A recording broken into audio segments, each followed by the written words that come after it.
Our next storyteller is Helen J. Collier. Helen Collier, prolific writer of many different genres, says writing has been in her spirit since her mother placed a pen in her left hand and told her, God made you a left-handed writer for a reason. It's up to you to share it with the world what that reason is. A native of Illinois, she now resides in Auburn, Washington, and has several publications, including The Last Judgment, Looking for Trouble, My Oprah and Recreating the Legacy, the Trilogy series, which includes Miss Anna and the Tears from the Healing Tree, The Two Worlds of Miss Anna and the Promise Keeper, and recently The Unexpected with its sequel, The Unexpected 2, 2020, the year when the face of America changed. Miss Helen. Good evening. I am thrilled to be here with you this evening. And she says, my name is Helen Collier. I am known as a storyteller, which is a person who witnessed or lived everyday events and create stories from what I see or hear. Growing up as a child, I can remember that I never got the answers to the questions that I needed from the adults around me. So this is my response, which I put in my book, The Unexpected 2020, When the Face of America Changed. And this is the question that I asked and wanted to receive the answer for. Hold up just a second. Here. Now, why wouldn't they answer my questions? So I said, wondering why.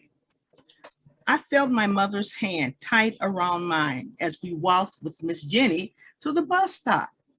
Next to it stood a tall gray stone building. I was forbidden to enter. I liked to read books as well as any 8-year-old.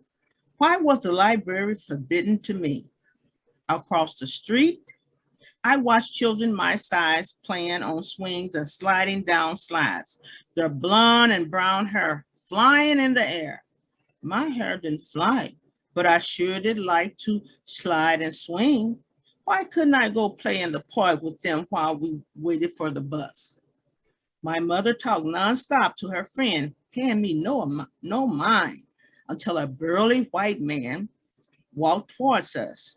Mom caught my hand quickly, pulling me with her as she and Miss Jenny stepped into the streets. Why, I wondered, did that man have to take up all of the sidewalk? My mother explained to her friend about having always to come into her job through the back door, when she could have so easily walked through the front door. As they continued their conversation, paying no mind to me, I eased my hand from my mother's, seeing the white and colored water fountain behind us. We looked at each other as I pointed to the colored water fountain. She smiled and turned back to talk to her friend as I skipped over to the fountain and took a drink. Turning back, I saw that Mom was not looking. Quick as a wink, I tiptoed over and took a quick sip from the white water fountain. Smiling, I skipped back and took my mother's hand as we and some of the white kids playing in the park boarded the bus with our parents.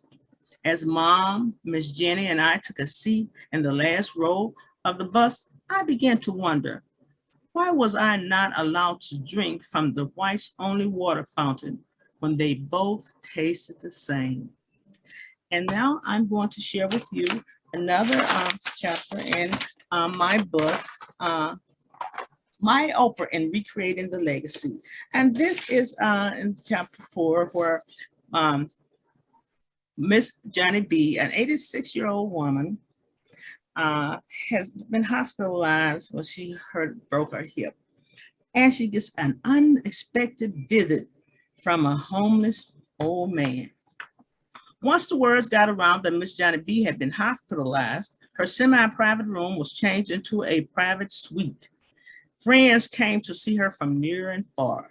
So many flowers arrived that Mrs. Johnny B complained she felt like she was attending her own funeral.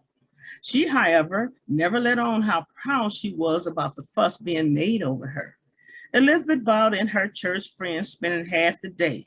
The Muslim ladies she worked with alongside and on Sundays feeding the homeless people came in to see her. Even her Native American and Spanish speaking friends who sometimes volunteered at the safe place came in. One evening, after Miss Johnny B had been in the hospital for about 3 weeks, the nurse came in and told her a little creepy thing called a man was outside waiting to see her. Miss Johnny B beckoned for them to let him in. Not able to recognize him, she put on her glasses to see her guests better.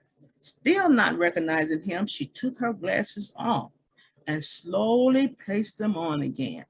At first, she still did not know who the little fellow was. He stood 5 feet. Miss Johnny B knew because he was shorter than her. His foot-long white beard matched the crop of woolly white hair on his head. He smelled like someone had sprayed him with Lysol after giving him a good cleaning, because he looked nothing like the filthy little critter begging for 3 servings of food before everyone else was fed. Most of the women refused to serve until he was out of sight. He looked and smelled so bad. Now, washed and scrubbed, he stood before her sparkling clean. Someone had given him a scrub suit to put on. He looked like some doctor about to go to surgery. As Miss Johnny B's eyes grew in recognition, she leaned closer so that she could see him better. My Oprah, Lord, if it ain't Lil Willie. Come on over here, man, and tell me what you have to say for yourself.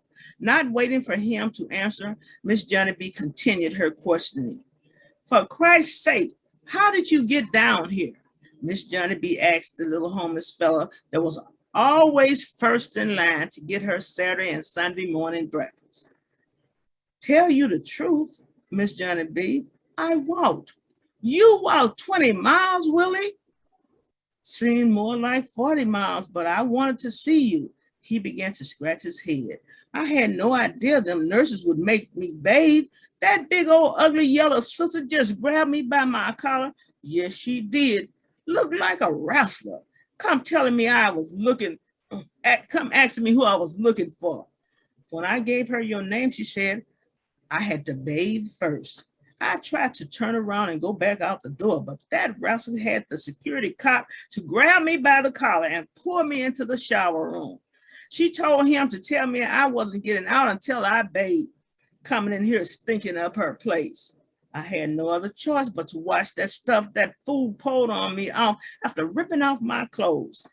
It made so many suds, I had to scrub for an hour trying to get off all those bubbles it caused.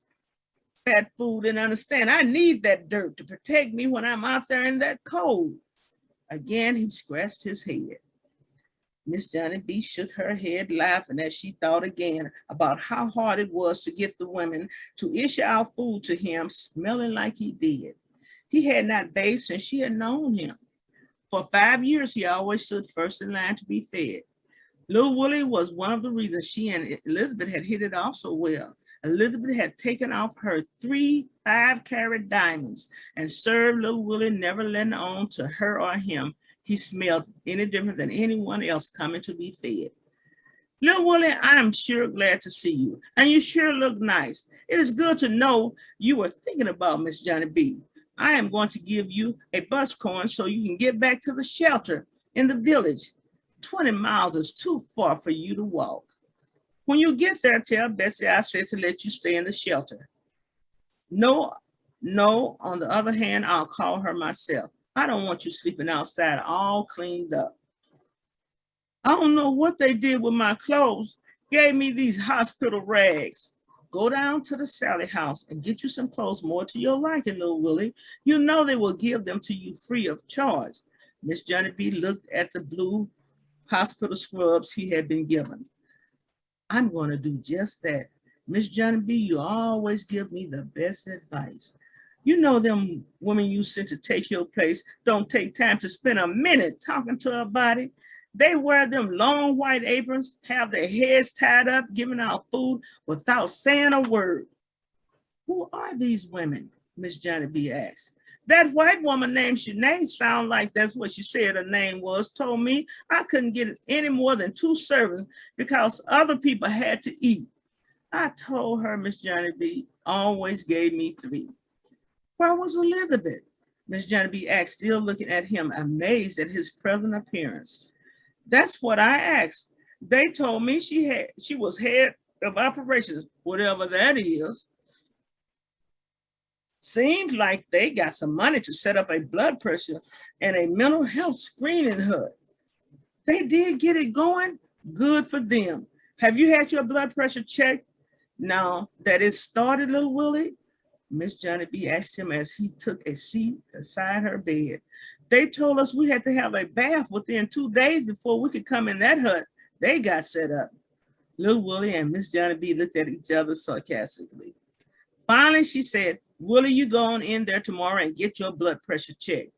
Elizabeth and I worked hard to get that foundation funding to help for that pay for that program. Your health is as important as any other American in this country. Don't forget that. Yes, ma'am. I guess I said since you worked so hard to have it for us.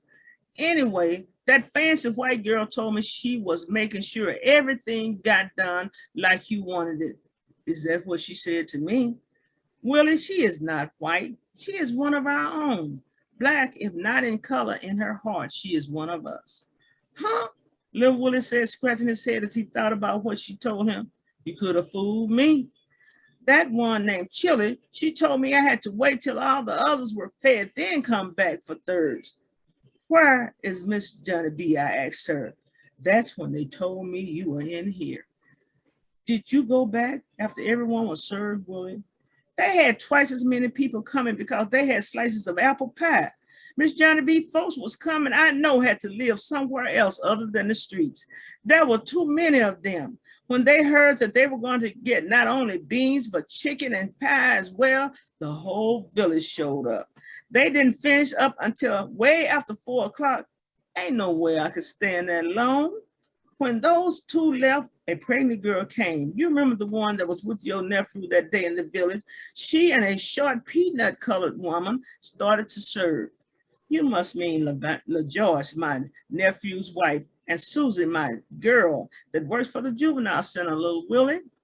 Yeah, must have been them. Anyway, I stayed around till Teresa and Elsie came back. By then, I had got my 3rd serving. My Oprah, little Willie, I am glad you came by to see about poor Miss Johnny B. I broke my hip because I didn't take care of business like I should have. Opportunities came and went, and I overlooked them. Now I am paying dearly for it. I feel proud you cared enough to come to see about me. Little Willie got up from his seat and scratched his head. I'm glad you're no worse off, Miss Johnny B. Of course, I will be glad when you come back. Those women are too sassy. Now, what good is 2 servings when you have grown accustomed to getting 3? Head on back, little Willie, before it gets dark. As she said it, Miss Johnny B had to smile as she reminded herself that little Willie lived on the streets, slept under bridges at night, if not on the doorsteps of someone's establishment.